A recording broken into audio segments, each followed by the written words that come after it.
Lição 2, o vocativo. O segundo elemento que nós podemos encontrar numa oração é o vocativo. A função do vocativo é indicar apelo, chamado. Quando nós vemos um amigo e dizemos, Pedro, venha cá, a palavra Pedro está indicando apelo, chamado. A palavra Pedro, portanto, é vocativo. Quando nós chamamos a atenção de alguma pessoa ou de alguma coisa, recorremos sempre ao vocativo. Então, consideremos a oração. Meninos, estudem o ponto. Com essa oração, nós chamamos a atenção dos meninos. A palavra meninos é, pois, vocativo. O caso que em latim indica a função de vocativo, chama-se vocativo, do latim vocare, chamar. Número 9. Note-se que o vocativo pode vir no começo, no meio ou no fim da oração. Então, temos aqui os exemplos. No princípio da oração. Meninos, estudem a lição. No meio, estudem, meninos, a lição. No fim, estudem a lição, meninos. Observe o aluno, então observemos que o vocativo vem sempre acompanhado de vírgulas, sempre acompanhado de vírgulas. Isso aqui é a parte importante aqui dessa lição. Uma das partes importantes, que o vocativo, vocês podem observar que sempre vem acompanhado dessa vírgula aqui, ó, né? Ou entre vírgulas, né? No caso aqui, se tiver no meio da oração. Quando o vocativo inicia a oração, há uma vírgula depois. Quando o vocativo vem no meio, o vocativo se põe entre vírgulas. E quando no fim da oração, põe-se uma vírgula antes do vocativo. Então está aqui como no exemplo, né? Meninos, vírgula, estudem a lição. Ou estudem, vírgula, meninos, vírgula, a lição. Estudem a lição, vírgula, meninos. Isso acontece sempre no caso do vocativo. Sempre ele vem acompanhado de vírgulas, sem exceção. Essa pontuação é sempre observada tanto em português quanto em latim. Então, mesmo numa palavra em português, você vai encontrar essa pontuação de vírgulas. De maneira que a própria pontuação indica ao aluno o vocativo. Então, normalmente, se houver a palavra e a palavra estiver no vocativo, então você vai, talvez, com uma certa facilidade, encontrar o vocativo, porque o vocativo está acompanhado da vírgula. Isso pode ajudar na hora de você ler um texto.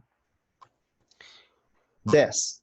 O vocativo em português, ora vem constituído somente da palavra, ora vem acompanhado da interjeição ó. Então, dois exemplos aqui. Menino, você não tem experiência de vida. Observe aqui a vírgula aqui, logo depois do menino. 2. Ó menino, você não tem experiência de vida. Então, pode vir acompanhado dessa palavra, dessa interjeição, ó. Só que não vamos nos confundir. Esse ó que aparece nos vocativos com o ó que aparece nas orações exclamativas, esse ó com H.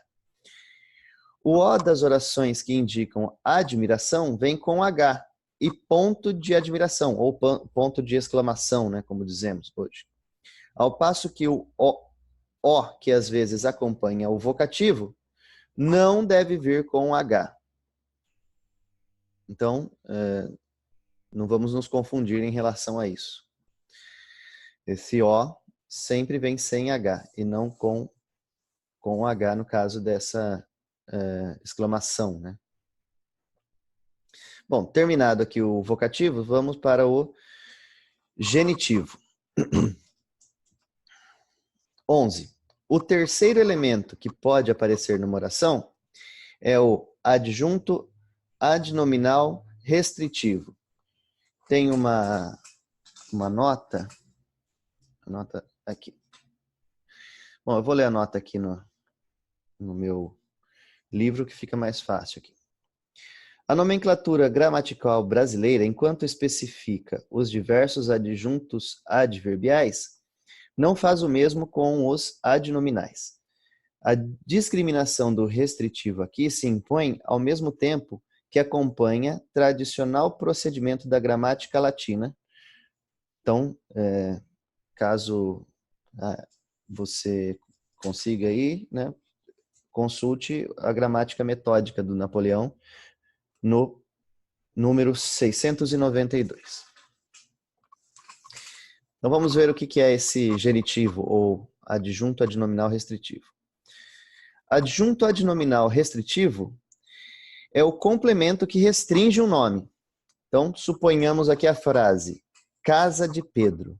A casa podia ser de Paulo, de João, de Antônio, etc. Mas dizendo casa de Pedro, nós restringimos a palavra casa. Portanto, de Pedro, ao mesmo tempo que completa o sentido da palavra casa, está restringindo, está especificando essa palavra. Então, dizemos a casa é de Pedro. Poderíamos dizer apenas a casa, mas nós estamos restringindo a casa à posse de Pedro. Então, ela pertence ao Pedro. Vamos ver outros exemplos. A frase, o pelo do camelo é quente. Então, nós estamos restringindo, o adjunto adnominal restritivo é do camelo. Né? Poderia dizer, o pelo é quente, mas aqui nós restringimos ao pelo do camelo. 2. Os cultores da filosofia adquirem bela cultura. Então, o adjunto adnominal restritivo é da filosofia. Né? Vendi a fazenda de vovô. Então, nós temos aqui também a restrição com o de vovô. A fazenda pertencia ao vovô.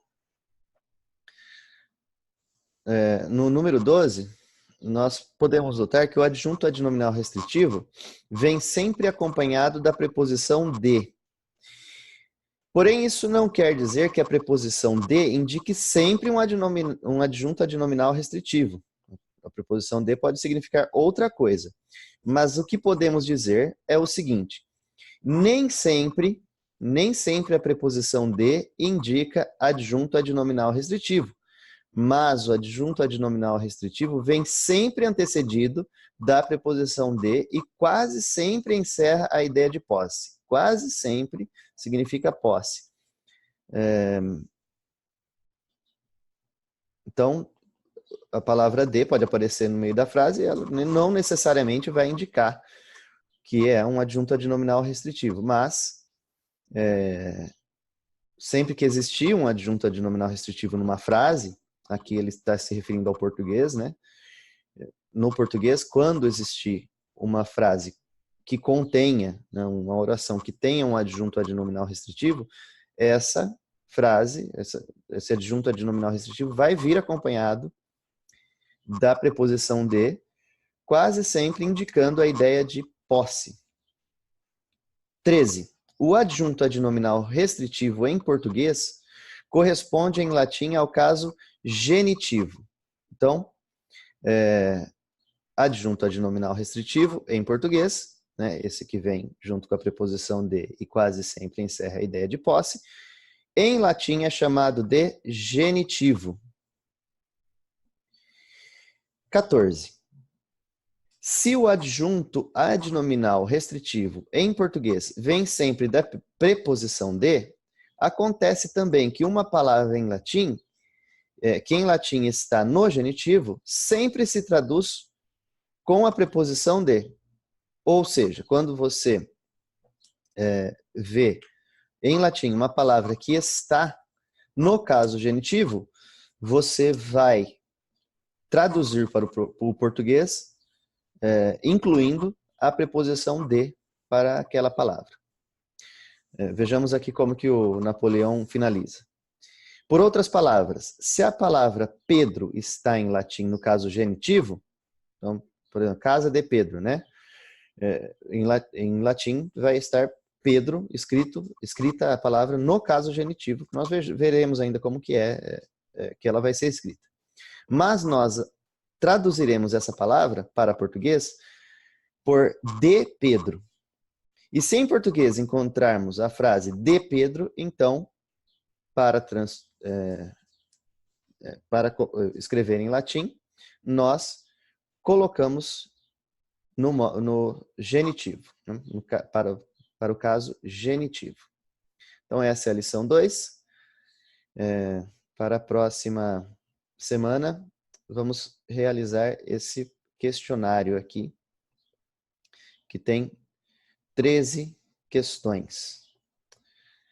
Certo? Então, vamos abrir aqui novamente.